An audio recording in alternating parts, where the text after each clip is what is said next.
How's it going, everybody? Justin here to do the Team Losi Micro B versus HobbyPlus Speck-B two-wheel drive 1/24th scale buggy comparison. Although these two vehicles are direct competition with each other, there are some key differences, and I would like to highlight them for you today.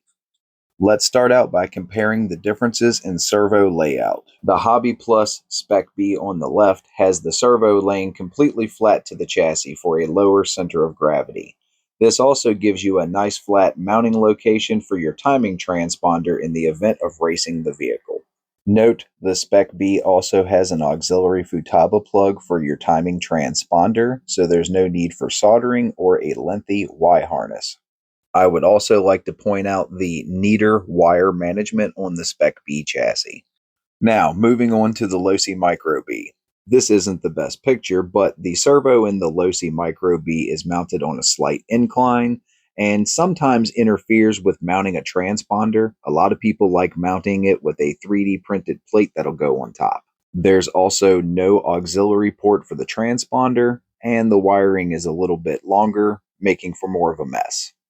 Alright, now let's move on to the front end of the vehicles. Starting out, you'll notice on the left with the HobbyPlus Speck-B that the shock tower has been reversed and the shocks are mounted inboard. This lends to their claim of being basher friendly, as it does save the shocks in the event of a crash. In the case of the Losi Micro B, they are mounted up front and exposed to road rash and general impacts. The next thing I would like to point out are the shocks themselves. The HobbyPlus Speck-B comes with threaded body shocks, making for finer adjustments, whereas the Losi Micro B shocks are only adjustable via clip-in spacer. Now let's toss them both on the corner balance scales and compare the data. The numbers on both vehicles are relatively similar, but there are some differences. The biggest difference is the Losi Micro B is about 25 grams lighter overall. In box stock trim, it also boasts a 50-50 side-to-side weight distribution. The HobbyPlus is very close, but is just slightly off. Take note, though, the corner balance weights on the HobbyPlus is finer dialed than the Losi out of the box. The front to rear weight distribution is also right in the same ballpark. On paper, these seem very competitive with one another. None of the next few clips are timed in any way.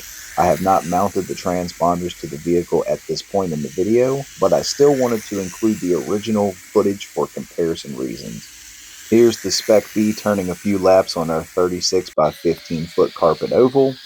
But you'll see really quick that the car lacks top speed with the factory gear ratio, and the Losi Micro B is substantially faster on top end. However, it lacks grip. The factory tires are not that good, whereas the HobbyPlus tires are very good and have plenty of grip to offer. Now, when we put the vehicles on our newly built mini off-road track that is technically yet to be finished, the roles are completely reversed. Although the HobbyPlus Speck-B lacks a little bit on top speed with the factory gear ratio, it handles so well that it is able to cut much faster lap times than the Losi Micro B. I also need to make it known that the HobbyPlus Speck-B comes with an alternative high-speed gear ratio in the box. Now here's a few laps on the same track, but with the Losi Micro B. You'll see that it pushes quite a bit and it's very unstable over jumps. The suspension on the Speck-B has much better dampening settings out of the box. In the next video, I'm planning to add timing transponders to both vehicles and place them back on track for a head-to-head comparison showing which one truly is the best performer.